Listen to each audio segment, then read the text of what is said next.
कुछ थोड़े से अलग और इम्पोर्टेंट टाइप के टॉपिक आज पढ़ेंगे, तो प्लीज पे अटेंशन, है ना।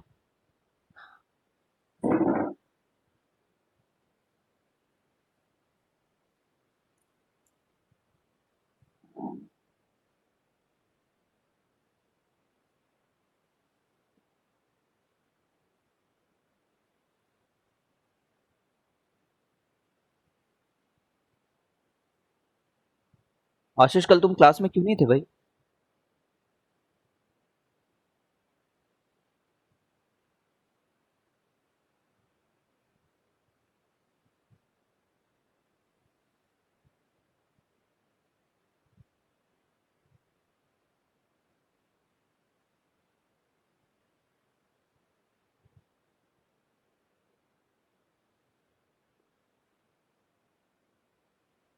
चलो,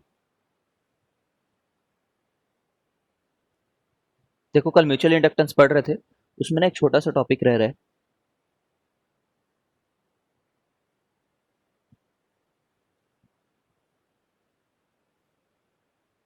देख, mutual inductance, sorry, L effective when mutual inductance is considered. इतना इंपॉर्टेंट नहीं है, बस कभी कभी फॉर्मूला बेस्ड क्वेश्चन पूछते हैं तो फॉर्मूला के हिसाब से बस पढ़ना है हम लोग को इसको। L effective when mutual inductance is considered. तुमने किसी ने भी इसका डेरिवेशन करके नहीं दिखाया मेरे को, ठीक है। और लेट मी सी एक बार कितने लोगों ने होमवर्क सेंड किया है। सिर्फ आर्या ने सेंड किया है, हर्षिता ने सेंड किया है, अल्फिया ने सेंड किया है, ठीक है। Shashwat is there, Devendra is there, Savej is there, Sarthak is there. बाकी लोग, बाकी लोग कहाँ हैं? क्यों भाई अरिंदम, हर्ष, क्या चल रहा है मतलब? Really I am getting frustrated यार। ये कोई तरीका थोड़ी होता है यार।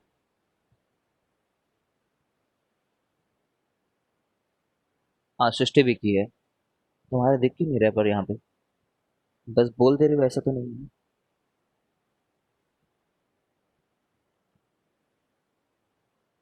एक्सरसाइज 2 तो किसी ने नहीं किया है।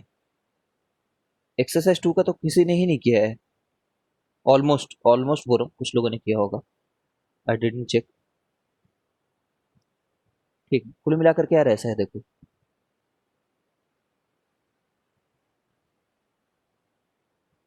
किसी दिन ना एक पूरी क्लास में कैंसिल करूंगा तुम्हारी, और मैं बोलूंगा कि उस दिन पे जितना पढ़ाना था ना, मैंने पढ़ा दिया, खुद से पढ़ लेना, अगर तुम्हें पढ़ने का मन हो। खुद से, वो भी ऐसा कोई टॉपिक पढ़ाऊंगा जिसका तुम्हें कभी ऑनलाइन लेक्चर ही ना मिले, ठीक है। बहुत सारे ऐसे टॉपिक रहते हैं जिनको टच नहीं करते हैं वो। चलो कोई बात नहीं। यहाँ पे L1 और L2 का, L2 एल इफेक्टिव कितना बोला करते थे पहले हम लोग? एल इक्विवेलेंट या फिर एल इफेक्टिव, L1 + L2 बोला करते थे बिफोर, है ना। बिफोर मतलब जब हम लोग म्यूचुअल इंडक्टेंस को कंसिडर नहीं करते थे। म्यूचुअल इंडक्टेंस नॉट कंसिडर्ड, ठीक है। म्यूचुअल इंडक्टेंस क्या होता है? इस बगल वाले में फ्लक्स चेंज होने के चलते इसमें कितना फ्लक्स चेंज हुआ, है ना। तो अब क्या बोलेंगे? अब बस इतना बोलेंगे, कहाँ से आया कैसे आया वो सब भूल जाओ। बस ये याद रखो कि एल इक्विवेलेंट जो होता है वो L1 + L2, ठीक है, ±2m होता है करके। जो m है वो इनके बीच का म्यूचुअल इंडक्टेंस है। वो M12 भी हो सकता है, M21 भी हो सकता है, क्योंकि तुम्हें पता ही है कि म्यूचुअल इंडक्टेंस M12 = M21 है करके। और m जो है ना, उसकी मैक्सिमम वैल्यू जो है वो √L1 L2 हो सकती है, ठीक है। m हमेशा से छोटा रहता है, ठीक है। अब कहने का ये मतलब है, पहले तो ये नहीं कंसिडर कर रहे थे कि इसके चलते इसमें कोई इफेक्ट हो भी रहा होगा, अब हो रहा होगा, ठीक है। तो ये प्लस माइनस क्या है, ठीक, कहाँ से है उसको तो भूल ही जाओ, बस आ गया है, समझ लो कैसे भी। तो प्लस और माइनस का ये है कि इसके और इसके चलते जो म्यूचुअल इंडक्टेंस है उनके एल इफेक्टिव को बढ़ाने में हेल्प कर रहा है कि कम करने में हेल्प कर रहा है। वो डेफिनेटली इस बात पर डिपेंड करेगा कि अ, इनमें करंट का डायरेक्शन कैसे है करके। तुम याद करो, मैंने तुम्हें एक बार बताया था कि एक ही रॉड में वायर को लपेटने के दो अलग अलग तरीके हो सकते हैं करके, ठीक है ना। जैसे कि एक तरीका ये हो सकता है, ठीक है, देखो इसमें क्या हो रहा है, इसमें यहाँ से करंट जा रहा है, ठीक है, बट दूसरा जो हो सकता है वो या तो ऐसे का ऐसा खुद हो सकता है, ठीक है, या फिर वो उसमें ऐसा भी हो सकता है,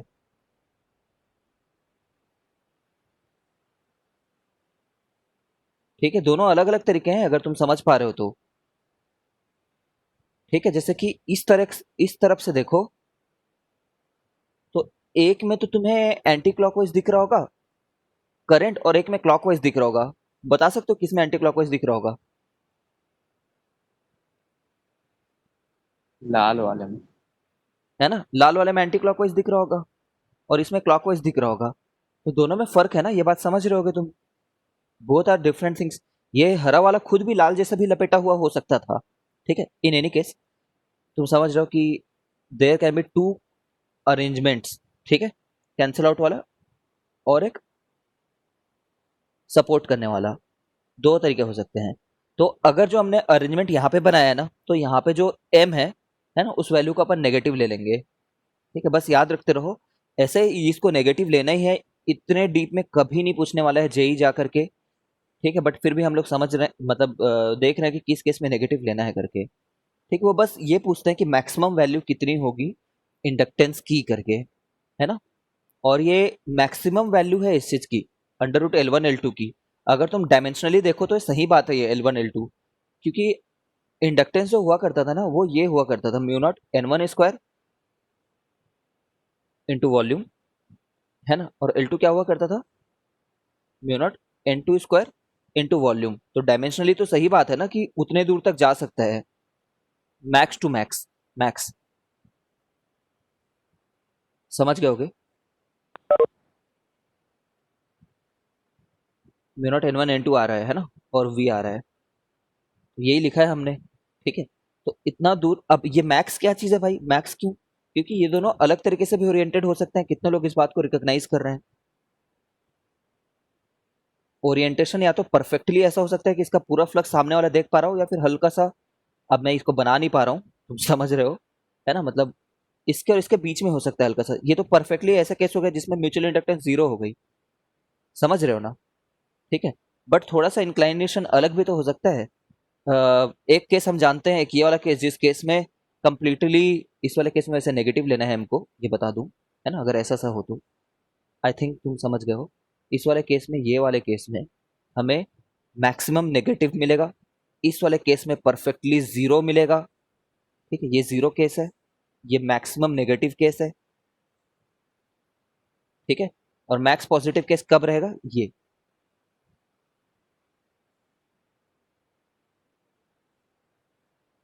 समझ गए हो क्या? ठीक है, तो वो इंडक्टेंस, इंडक्टेंस को तुम्हें यहां से नहीं कैलकुलेट करना है, मैं यहाँ पे तो डायमेंशनली तुम्हें एनालाइज करके दे रहा था, है ना, this was just an dimensional analysis. बाकी म्यूचुअल इंडक्टेंस का फॉर्मूला तुम जानते हो, अभी देखे हमने। तुम्हें पूछेगा तो सोलेनॉइड के बारे में ही पूछेगा, म्यूचुअल इंडक्टेंस को, सिंपल रिंग वगैरह के बारे में नहीं पूछेगा। अगर ये फॉर्मूला दिया जा रहा है तो, या तो वो वैल्यू दे दिया होगा म्यूचुअल इंडक्टेंस की, है ना। म्यूचुअल इंडक्टेंस का फॉर्मूला क्या होता है, यही होता है, N one N two pi R square into L, जिसमें आर हमेशा छोटे वाले का रहता है ना, मतलब पाई आर स्क्वायर इनफैक्ट छोटे वाले का रहता है, ठीक है।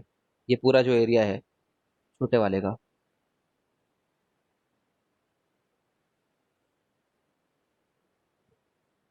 ठीक है। आई होप तुम समझ गए हो यार, क्या कहाँ से आ रहा है ये।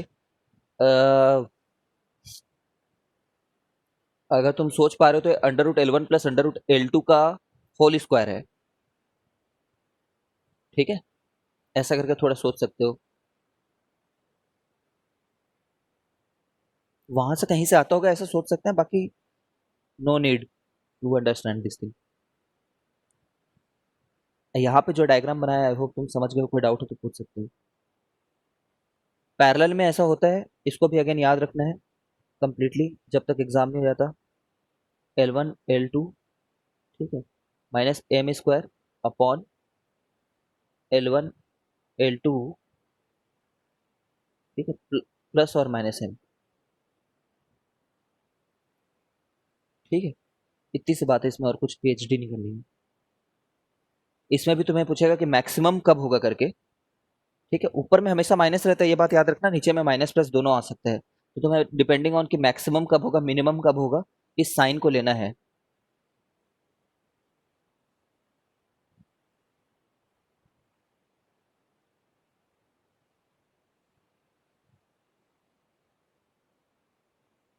ठीक है, दुनिया देखो कुछ नहीं बदल गई है, तुम्हें फॉर्मूला तो यही यूज करना है जब तक वो ना बोले।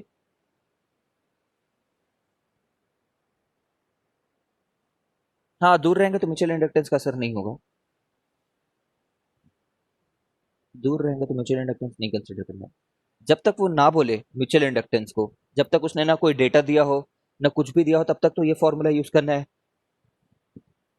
स्पेसिफिकली जब वो बोलेगा तब ये फॉर्मूला जाकर के यूज करना है कि म्यूचुअल इंडक्टेंस को कंसिडर करो। या फिर वो कैसे वर्ड यूज करता है जब उसको म्यूचुअल इंडक्टेंस पूछना होता है, वो बोलता है कि find the maximum effective value of inductance of the combination. है ना भाई, वो अगर उसको सिर्फ इफेक्टिव वैल्यू पूछना होता तो पूछ देता कि एल इफेक्टिव कितना है L1 और L2 का। आवाज आ रही है क्या तुम लोग को?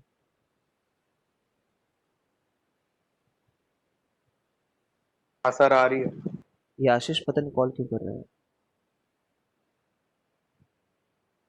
ठीक है, तो अगर उसको सिर्फ एल इफेक्टिव पूछना होता तो पूछ देता एल इफेक्टिव क्या है, बट वो पूछ रहा मैक्सिमम पॉसिबल एल इफेक्टिव, तो पक्का इसी चीज को कंसिडर करना होगा, प्लस एम को। ठीक है, दैट्स इट, इतना ही इस चीज में। तो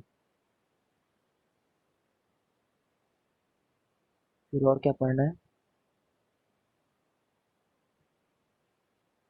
तुमने अगर एक्सरसाइज 2 बनाया होता ना, अच्छा सबसे पहले तो मैं तुम लोग को ये बात पर डांट लगाऊंगा कि भाई तुम लोग ये बात समझ लो पहले से ही कि तुम्हें 50 क्वेश्चन से कम नहीं करने एक दिन में। 50 क्वेश्चन की अब हैबिट होनी चाहिए, तुम 1.5 साल से प्रिपेयर कर रहे हो जेई के लिए। तो जो होमवर्क दिया जा रहा है अगर वो 50 क्वेश्चन से कम है, भले ही मत सो, वो उससे फर्क नहीं पड़ता, बट तुम वो होमवर्क कंप्लीट करो यार।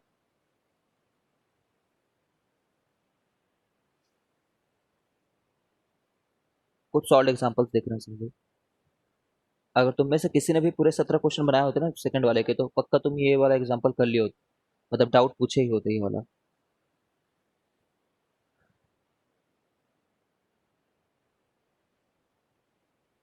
देखो, ये एक रिंग है, जिस रिंग को ना ओमेगा से घुमाया जा रहा है, जिसकी डायमेंशन जो है वो आर है।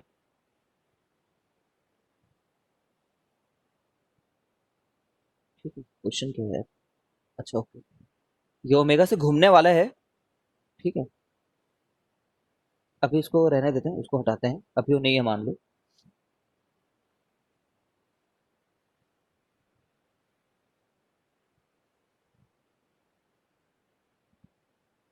आ, ये सिर्फ जेई एडवांस के हिसाब से है थोड़ा, नीट में इसको स्किप कर सकते हैं।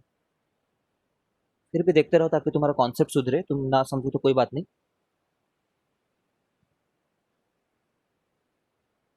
ठीक है, इसमें टोटल क्यू है, मास एम है, ये एक रिंग है, यहाँ पे मैग्नेटिक फील्ड की वैल्यू बी है। ठीक है, ये एक इंसुलेटेड रिंग है, और सिंपल रिंग नहीं है।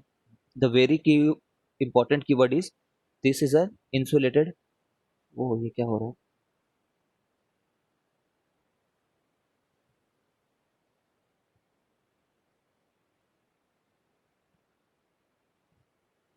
ठीक है, the question being asked is find alpha, मतलब angular acceleration.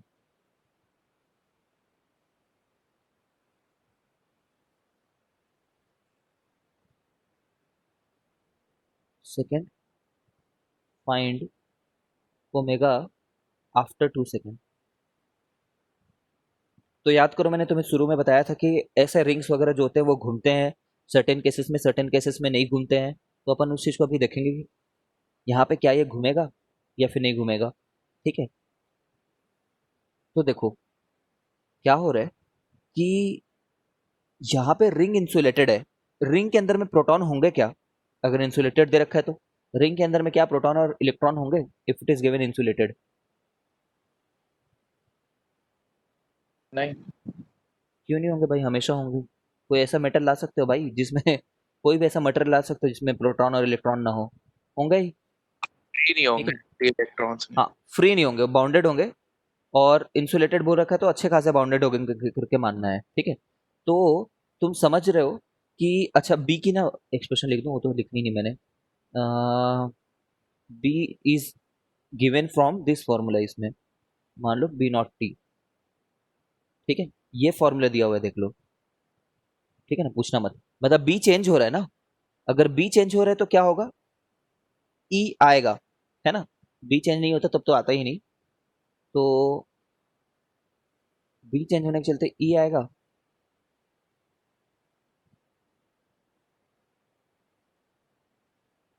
EMF is present, ठीक है। और ईएमएफ क्यों है, because electric field is present.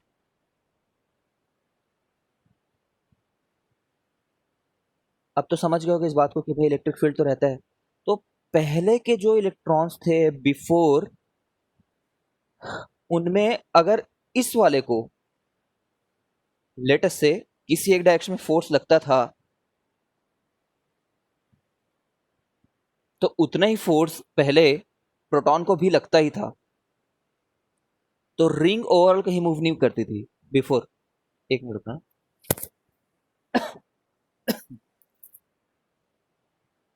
देख यहाँ पे ये भी है, ये भी है।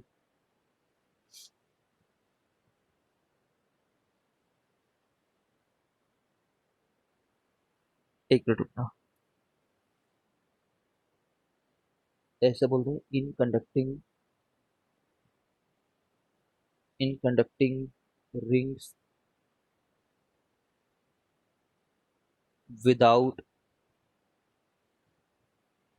क्यू, आई ई प्रीवियस केसेस।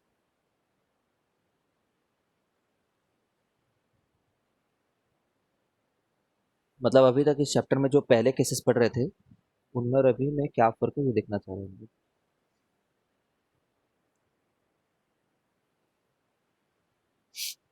ठीक है, जस्ट मिनट।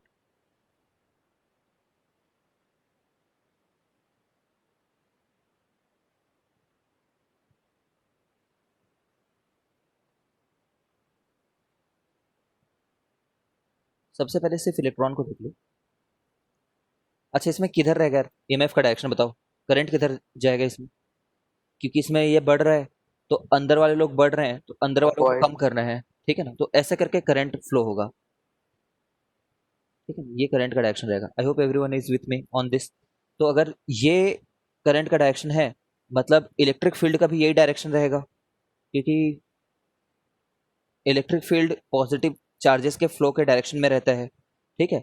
अब इलेक्ट्रिक फील्ड इधर है तो इस वाले पे किधर फोर्स लगेगा, इधर फोर्स लगेगा, ठीक है ना। फोर्स ऑन इलेक्ट्रॉन, ठीक है। इस वाले पे किधर फोर्स लगेगा, इधर फोर्स लगेगा, क्योंकि इलेक्ट्रिक फील्ड तो यहाँ पे सर्कुलर है। ये सर्कुलर इलेक्ट्रिक फील्ड हो सकता है क्या, हाँ हो सकता है, because this is non conservative electric field, ठीक है। तो force on electron, force on electron, तुम समझ रहे हो। अगर मैं बोलूं कि total force on all electron combined, तो तुम क्या आंसर दोगे प्रीवियस केसेस का, पहले जितने पढ़ते थे, जीरो। क्योंकि एक इलेक्ट्रॉन को इधर फोर्स लग रहा है, एक इलेक्ट्रॉन को इधर फोर्स लग रहा है, तो total forces on the ring on electrons, है ना, वो जीरो होगा, ठीक है। सिमिलरली जो प्रोटॉन्स थे, ऑल्दो वो मूव नहीं करते थे क्योंकि वो तो हेवी रहते हैं ना, ठीक है। तो जो प्रोटॉन्स थे पहले, on all force on all protons combined, वो कितना होता था, वो जीरो होता था, ठीक है। अब जो टॉर्क है, टॉर्क ऑन, देखो, टॉर्क सिर्फ इलेक्ट्रॉन इलेक्ट्रॉन पे देखो तो जीरो है क्या इस केस में, नहीं है, ठीक है ना। तो torque on electron plus proton combined अगर देखें तो वो जीरो है, प्रीवियस केसेस में पहले जितने भी पढ़े हैं, ठीक है। बिकॉज समझ ही रहे हो।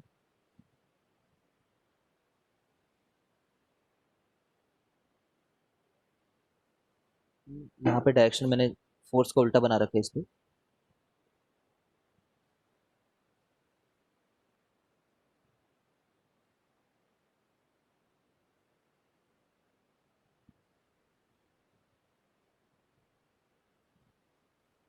ठीक है, ये बात समझने की कोशिश करो। सिर्फ इलेक्ट्रॉन इलेक्ट्रॉन पे फोर्सेस जीरो है, सिर्फ प्रोटॉन प्रोटॉन पे फोर्सेस जीरो है टोटल। ठीक है, और इलेक्ट्रॉन प्लस प्रोटॉन को मिला करके जो कंबाइंड टॉर्क लग रहा है ना वो जीरो है, बिकॉज ये फोर्स ऑन ये फोर्स ऑन प्लस चार्ज है। अब तुम समझ रहे हो, क्योंकि इलेक्ट्रिक फील्ड जिधर है उधर ही फोर्स लगेगा। बट अब क्या हो रहा है अभी वाले केस में, इन प्रेजेंट केस, तो यहाँ पे नो रोटेशन है ना कुल मिलाकर के पहले वाले में। बट इन प्रेजेंट केस ऊपर वाली सारी चीजें तो हो ही रही हैं, समझ रहे हो ना। ये 1 2 3 आर ऑकरिंग ऑल्सो यहाँ पे भी। उठा के बोल देना भाई कि क्लास है करके। 1 + 2 + 3 में सेम एज अबव। अबव, ठीक है। But what is the difference, एक एडिशनल क्यू आ चुका है, ठीक है ना। But here Q is also there, Q is also there. अब तुम ये बताओ, ये जो क्यू है ऑन क्यू टोटल, क्यू तो मतलब सब मिला करके ना हर जगह यूनिफॉर्मली डिस्ट्रीब्यूटेड क्यू है, यूनिफॉर्मली। तो ऑन क्यू टोटल एफ कितना होगा, जीरो होगा।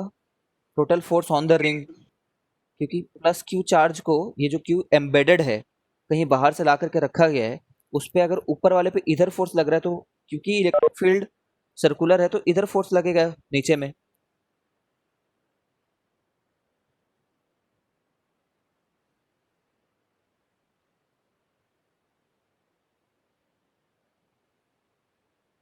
ठीक है, एम्बेडेड क्यू के बारे में बात कर रहे हैं, बाहर से लाए हुए में,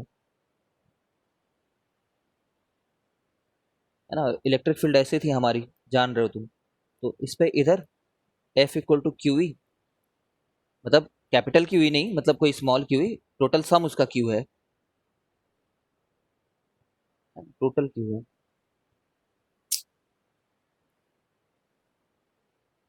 और इधर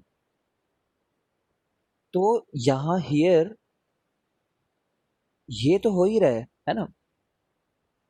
but here torque is not zero, एक एक्स्ट्रा टॉर्क आ गया ना इनके चलते,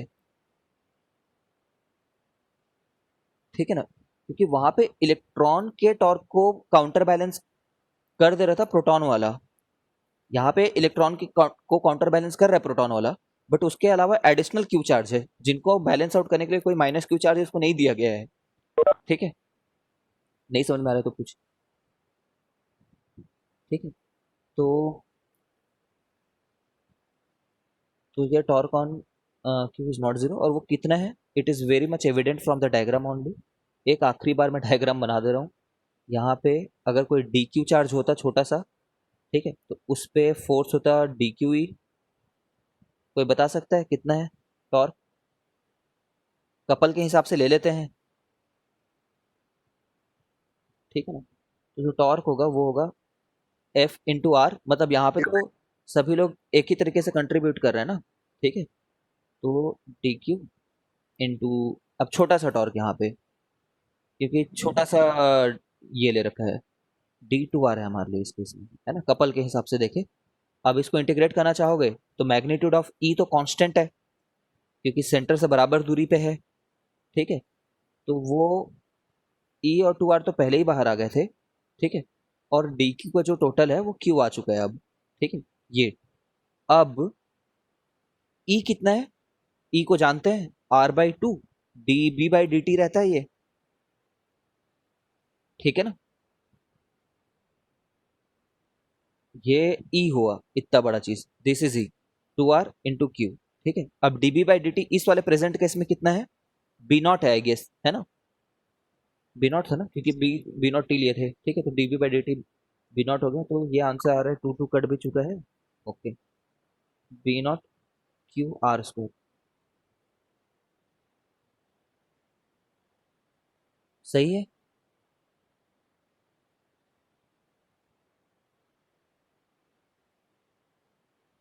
हाँ सर।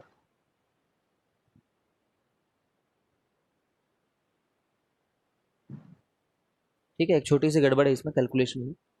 अच्छा मैंने देख ली। देखो जब हम ऐसे करके कपल के हिसाब से ले रहे हैं तो ऑलरेडी दो चार्जेस को एक साथ देख लिया ना हमने तो।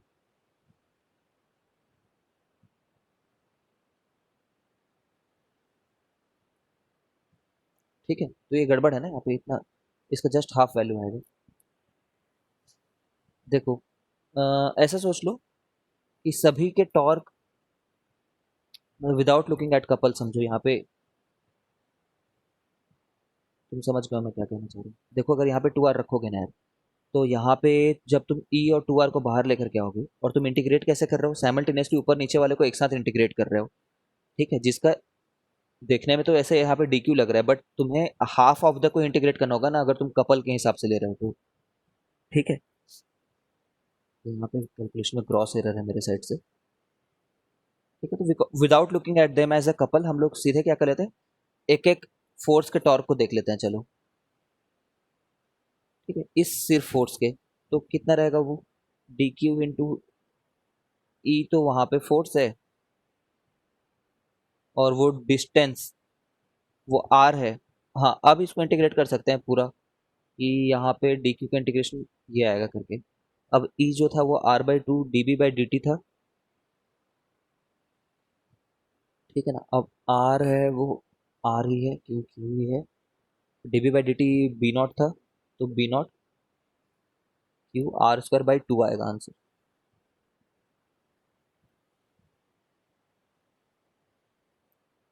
ठीक है, अब ये हमारे लिए टाउ आया है, हम लोग टाउ को आई अल्फा हमेशा लिख सकते हैं क्या, टाउ को आई अल्फा हमेशा नहीं लिख सकते, we can not always write it as this, but यहाँ पे लिख सकते हैं क्या, हम लोग उन केसेस में लिख सकते हैं जब वो अपने सेंटर ऑफ मास के अबाउट रोटेट हो रहा हो, या फिर इंस्टेंटेनियस एक्सिस ऑफ रोटेशन के अबाउट रोटेट हो रहा हो। इंस्टेंटेनियस एक्सिस ऑफ रोटेशन या सी ओ एम के अबाउट जब रोटेट हो रहा हो तभी tau equal to I alpha लिखते हैं, otherwise tau equal to D L bar by D T bar तो हमेशा लिख सकते हैं, जहाँ पे एल बार एंगुलर मोमेंटम है ना। ये तो बेसिक डेफिनेशन हुआ इसका, ये ऑलवेज है ना।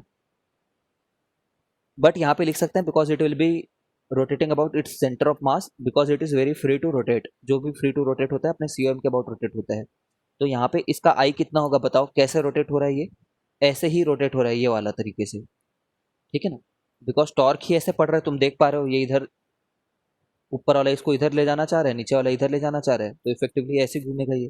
ठीक है, अब तुम बताओ आई की वैल्यू कितनी होगी, यहाँ पे एम आर स्क्वायर लिखूँ, M R square by two लिखूँ, क्या लिखूँ। एम आर स्क्वायर होगा ना। ठीक है, यहाँ पे कंप्लीट एम आर स्क्वायर होगा बिकॉज रिंग है, सेंटर के अबाउट में घूमना चाह रहा है। ठीक है, इतना इंटू अल्फा। ठीक है, तो बस खत्म हो गया क्वेश्चन यहीं पे कि ये। ठीक है, एम जो भी दिया हो समझ रहे हो ना, कोई और भी हो सकता है, डिस्क वगैरह होता तो उसको अलग तरीके से निकालते थोड़ा, बाकी है यही, निकाल लेना यार अल्फा।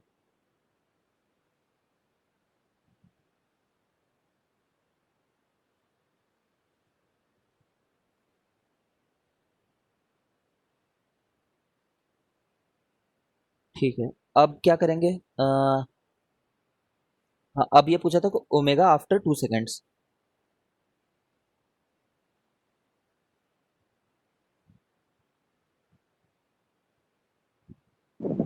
अल्फा टी हो जाएगा ना। हाँ, omega equal to omega naught plus alpha T इसलिए लिख पा रहे हैं बिकॉज यहाँ पे अल्फा कांस्टेंट है, टाइम डिपेंडेंट नहीं है वो, है ना। बट अगर तुम्हें बी नॉट टी स्क्वायर दे दिया होता फंक्शन, तो क्वेश्चन चेंज हो गया होता, तब जो टॉर्क होता वो टाइम डिपेंडेंट होता, वो फंक्शन ऑफ टाइम आ जाता फिर। समझ रहे हो तुम बातों को, यहाँ पे D B by D T में कुछ टी लिखा होता, यहाँ पे कुछ टी लिखा होता, यहाँ पे कुछ टी लिखा होता, तब हम लोग अल्फा को क्या लिखते। इंटीग्रेट करते हाँ तब तब हम dt। ये ना लिख करके if alpha is not constant, if alpha not constant, तब हमारा बेसिक जो डिफरेंशिएशन वाला फॉर्मूला है वो हमेशा है ही। ठीक है ना, अल्फा का कुछ आता टी, जैसे मान लो बी नॉट टी आ जाता लेटेस्ट से, तो D omega equal to B naught T D T लिख देते और फिर इंटीग्रेट करते 2 सेकेंड के लिए। ठीक है, बट यहाँ पे तो ये वाले से काम हो जाएगा। ठीक है ना, तो ओमेगा नॉट कितना है इस केस में, कितना है? 0। 0 है क्योंकि घूम नहीं रहा पहले, ठीक है ना। और अल्फा कितना है? B naught Q by 2m into T, ठीक है। तो ये आंसर है हमारे केस में।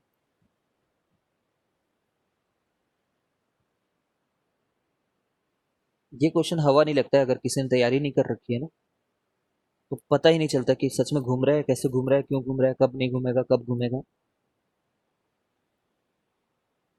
एक और क्वेश्चन, ये तो कम्प्लीटली जेई एडवांस के हिसाब से ही है, ये जेई मेंस भी नहीं है मैं बोलूंगा, this is JEE advance complete. वैसे बहुत ही कम ऐसे टॉपिक होते हैं जो सिर्फ जेई एडवांस में होते हैं, जेई मेंस में नहीं होते। There are rarely any topics like that, बहुत ही कम। इस क्वेश्चन में तुमसे ये बोला जाएगा कि B equal to B naught T square है मान लो, है ना, हर जगह मौजूद है मान लो।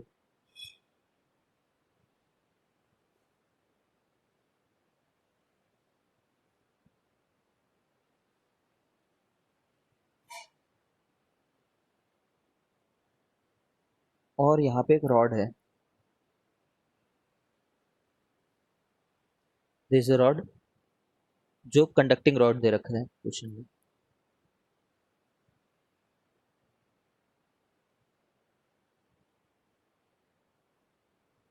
रेडियस हमें पता है पहले से, आर है करके, ठीक है ना। और कुछ दे रखा है, हाँ, इसके यहाँ से परपेंडिकुलर डिस्टेंस जो है ना, डी दे रखी है, ठीक है, रॉड की परपेंडिकुलर डिस्टेंस। और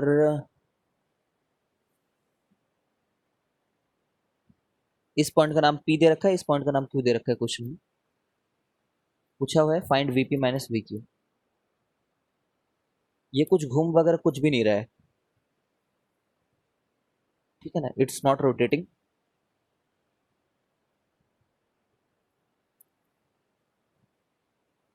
तो तुम फील करो,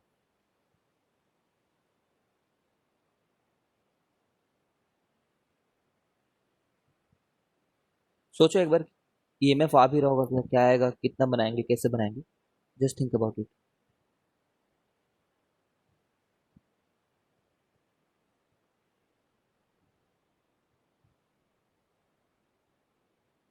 ठीक है, ये बस एक इमेजिनरी सर्कल है मान लेते हैं,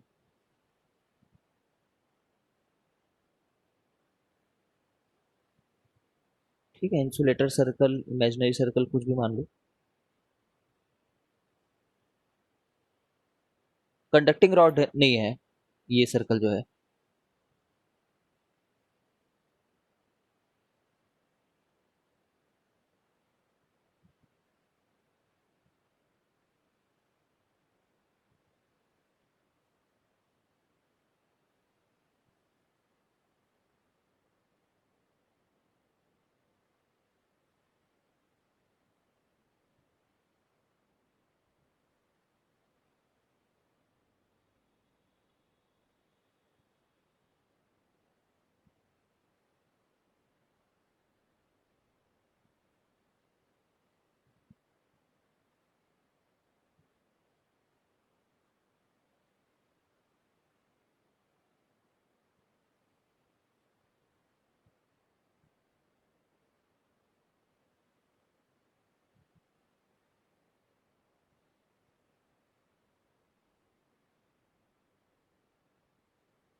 ये फील कर पा रहे हो क्या कि सर्कुलर इलेक्ट्रिक फील्ड है यहाँ पे करके?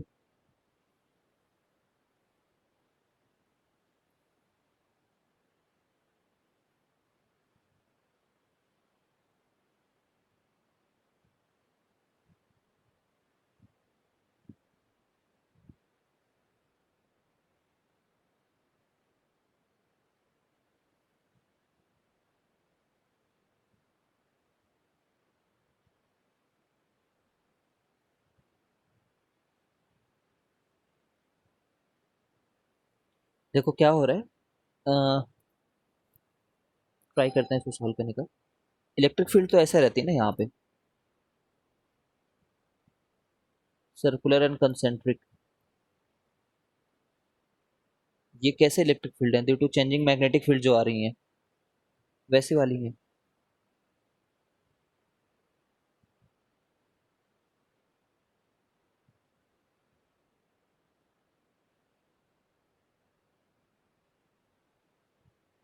इलेक्ट्रिक फील्ड लाइन से सब जगह कांस्टेंट नहीं है, हर जगह पे अलग अलग है। ठीक है, ये गलती बिल्कुल मत करना कि सब जगह कांस्टेंट है बोल दो। ठीक है, चलो देखते हैं एक बार देवेंद्र, आंसर निकाल करके देखते हैं। ठीक है, आंसर मेरे पास भी नहीं रखा हुआ है यहाँ पे।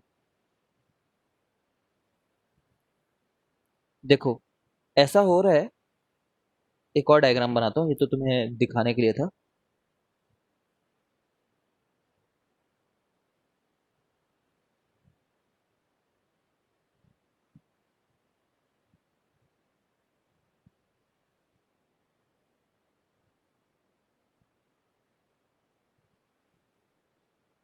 तो इसको डी है, यहाँ से कोई भी एक छोटा सा डिस्टेंस जाओ, कोई भी थीटा पे जाकर के डी थीटा जाने की कोशिश करो।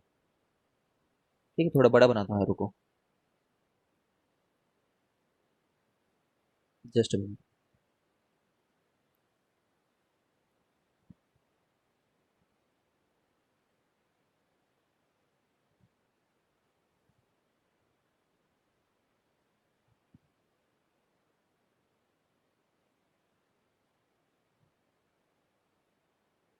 कोई भी थीटा पे गए और एक डी थीटा लेंथ का एक रॉड ले लिए। ठीक है ना, दिस वन। तो ये डी एक्स लेंथ होगा, बट अपन ले तो डी एक्स रहे हैं क्योंकि D x D x D x D x जाएंगे, थीटा पे जाके डी थीटा नहीं लिए हैं ऐसा समझो। ठीक है, बट वो कोई ना कोई थीटा तो फॉर्म कर ही रहा होगा, कोई ना कोई डी थीटा तो होगा। तुम्हें पता है ये सब डिफरेंस क्यों है? क्योंकि थीटा पे जाकर डी थीटा ले रहे हैं बोलोगे तो तुम एक्चुअली में एक सर्कुलर एलिमेंट ले रहे होगे, बट हम एक स्ट्रेट वाला एलिमेंट ले रहे हैं। Although it's making some theta and D theta, but still we say like that. Okay, now ये इसका कोई रेडियस आर होगा, कुछ तो भी होगा। अगर हम ऐसे देखें तो जो आर कॉस थीटा है वो डी है, अगर तुम समझ पा रहे होगे तो। ठीक है, अब यहाँ पे कितना पोटेंशियल डिफरेंस आ चुका है अगर मैं तुमसे पूछना चाहूँ कि DV across DX, potential difference across DX length, DX length, तो तुम क्या बोलना चाहोगे इस केस में? इलेक्ट्रिक फील्ड तो है ना, ऐसा नहीं है कि नहीं है यहाँ पे। जस्ट इधर की तरफ है ना इलेक्ट्रिक फील्ड तो, बट समझ रहे हो, टेंजेंट हर जगह पे टेंजेंट की तरफ है। अच्छा, ये एंगल कितना होगा जो मैं यहाँ पे बना रहा हूँ? अगर ये थीटा है, ये 90 है, ये 90 माइनस थीटा है, तो फिर से थीटा हो जाएगा। ठीक है, तो इसका ये जो कंपोनेंट रहेगा इलेक्ट्रिक फील्ड का, ये रहेगा ई कॉस थीटा। ठीक है, और ये जो कंपोनेंट रहेगा ये कितना रहेगा? ई साइन थीटा। ई साइन थीटा के चलते तो नहीं आ रहा होगा potential difference, E cos theta के चलते आ रहा होगा वहां पे। ठीक है, तो वो डीवी जो होगा ना वो वैसे रहेगा मैग्नीट्यूड वाइज स्पीकिंग। डायरेक्शन से मतलब नहीं है फिलहाल, मान लो डायरेक्शन फीलिंग से ले लेंगे अपन। Magnitude wise speaking E dot D R, है ना, ई डॉट डी एक्स ले लेते हैं। समझ रहे हो? अब वहां पे ई कितना है, तो यहाँ पे ई इस सर्कल के रेडियस के ऊपर डिपेंड कर रहा है, बिकॉज अलग अलग कंसेंट्रिक सर्कल है। यहाँ के एलिमेंट के पास जो ई है ना वो अलग है एज कंपेयर टू जो यहाँ पे ई था। समझ रहे हो, यहाँ वाला ई ज्यादा अलग रहा होगा। ठीक है, तो यहाँ वाला ई है कितना आखिर? ठीक, कोई बात नहीं, E D x cos theta ले लेते हैं, इसी को E cos theta into D x बोल सकते थे, एक ही बात है ये सब। ठीक है ना, ऐसा लिख दिया मैंने उस चीज को, डीवी। और वहाँ वाला ई जो है वो है r/2 dB/dt, ठीक है, cos theta dx dv। Integrate कर देते हैं अब, टोटल ई है मान लेते हैं r/2। समझ रहे हो, यहाँ पे जो इलेक्ट्रिक फील्ड रहेगा वो इधर रहेगा, है ना। dB/dt जो है वो कितना था, 2b0t है ना, क्योंकि मैं यहाँ पे b0t स्क्वायर दिया था आई गेस, जहाँ तक मेरे को याद है। हाँ सर। इतना हो गया, cos थीटा तो है ही। अच्छा ये r क्या है, ठीक, r cos थीटा को कुछ लिख लेंगे ना, we know what is r। एक बार डिस्कनेक्ट करके रिकनेक्ट करो, थोड़ा टाइम लगेगा।